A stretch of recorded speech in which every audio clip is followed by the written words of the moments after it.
The man who approved former President Jacob Zuma's medical parole has now stepped into the debate about who should lead the Constitutional Court. Arthur Fraser is opposing the nomination of Justice Raymond Zondo for the position of Chief Justice. The former spy and prisons boss says the Deputy Chief Justice is not even fit to be a judge. Fraser says Zondo has aligned himself to a political faction to get the job, arguing that Zondo displayed this while presiding over the state capture inquiry. Fraser's objection was sent via Mabuza Attorneys, the very same law firm that has represented Jacob Zuma. For more on this, we're joined now by political analyst Seisman Letlhogonolo. Seisman, thank you so much for your time. So let's clarify the objection. First of all, it's an official one, so it has to be taken into the decision making with the panel that is going to recommend to President Cyril Ramaphosa.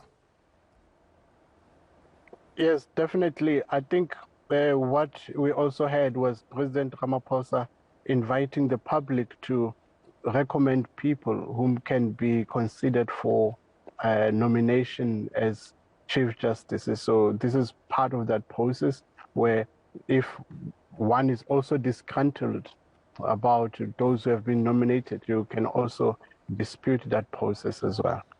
But how much weight does that objection carry? And because it's coming from a former prisons and spy boss, does that carry more weight than, say, you and I sending in an objection? I think it does, but those who are reviewing this would also consider other inputs. I think if one disputes you being nominated, but there are also others who may support you. So the decision maker will have to weigh the arguments that have been presented before them. Will the Deputy Chief Justice get a chance to defend himself against those that object to his nomination? I think this could be at the process of an interview where maybe an interviewer would present these allegations or these challenges before the candidate to say, this is an opinion about you. What do you have to say for yourself? I don't think at this moment they could submit anything to refute whatever claims that have been made against them. So it will be something possibly dealt with during the process of interviewing. Looking at Fraser's objection, does he have a point about how the Deputy Chief Justice handled things at the State Capture Commission? He says he wasn't given a chance to cross-examine those who brought evidence against him. He wasn't given a chance to tell his side of the story.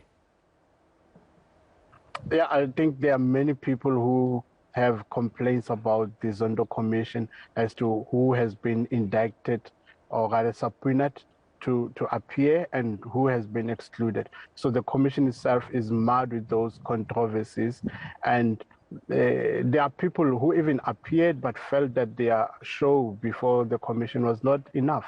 So we cannot say because he is arguing against this, it nullifies the stature of the Deputy Chief Justice. So it is his opinion with regard to that. But what it says, it shows us that the commission, or now Deputy Chief Justice Zondo, has been a controversial figure in how he managed the proceedings of the commission. And controversial in the sense, those who see him not doing enough and those who think he did a very good job. So it will be a very split opinion around him for this moment. The law firm that has delivered the objection on behalf of Fraser is the same law firm that former President Jacob Zuma uses. Should we draw anything from that connection? I don't think there's anything sinister to it, because let's look at Advocate Dalimpof. He could be representing somebody who's seen as a villain, and then he could also be representing somebody who's a hero in the eyes of society. So it depends the client whom he chooses to be represented by. But it does cast those aspersions a bit, but I don't think there's anything major. But what it says to us says we should now consider this a phenomena in political science we call the judicialization of politics, where now we see the intersection between politics and the judges. I do think judges and legal practitioners have a particular a political agenda to some extent, if they see themselves as fighting the system, as upholding the law against those who have been marginalized.